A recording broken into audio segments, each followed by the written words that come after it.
Titan Quest Immortal Throne is an expansion pack for the original Titan Quest game. It will integrate seamlessly into Titan Quest and continue the story where the original game left off. You'll be able to import all of your campaign and your custom characters into the expansion pack and then continue to develop them. One of the important things in developing Immortal Throne was that we kept all of the key core gameplay elements from the original game. So the fast action-oriented gameplay, the frequent loot drops, and developing your character through your skill progression and new equipment all remains the same.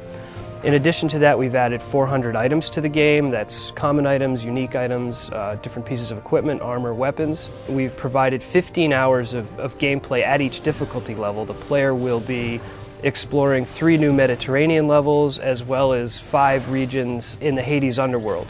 Throughout all these new levels, players will have access to over 30 new quests, and we've raised the level cap for players up to 75.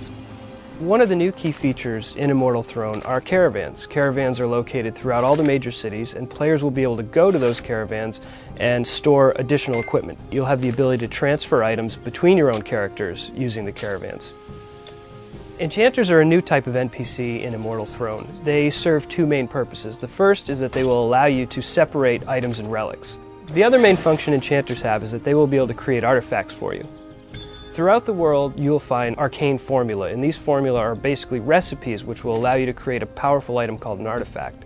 So you go back to an enchanter with this recipe and with the proper ingredients, and they will be able to then create a very powerful item which you can equip on your character.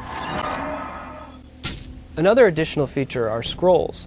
Scrolls are items that can be purchased from merchants, and they provide players with one-shot buffs and other spells that they would not be able to acquire elsewhere. The scrolls can be stacked in your inventory and then can be added to your hot slot bar and fired instantly in combat from a quick key or with a mouse click. We've also added a new skill mastery to the game. Players will have access to 8 new character classes, and the Dream Mastery has been designed to work well with both melee style and casting type characters. When designing Immortal Throne, it was important for us to listen to what a lot of the players had to say about the original game, as well as to be able to incorporate a lot of our own ideas for features that might not have been able to make it into Titan Quest. So, for example, a lot of the stuff under the hood that you'll find in Immortal Throne are things like auto-sorting in your inventory. New enhancements to pet AI and pet control. For example, you'll be able to set your pets to an aggressive or defensive stance. You will be able to target them quickly using hotkeys. We've also added an auto party feature, which will be selectable when you host a multiplayer game, and that basically allows all the players joining your game to instantly be added to your party. For the multiplayer experience, we've completely redesigned the multiplayer lobby, so players will now be able to quickly sort and find games faster. They'll be able to sort games by a larger criteria.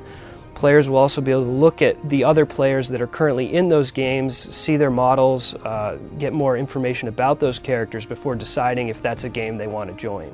The team's currently putting the finishing touches on Titan Quest Immortal Throne, and we're really excited to get the project wrapped up and get the X-Pack out into your hands. Moving forward with the Devdiary series, we're going to be talking about the Dream Mastery tab in more detail, as well as taking a look at all the levels that comprise Immortal Throne and talk about the story behind it as well.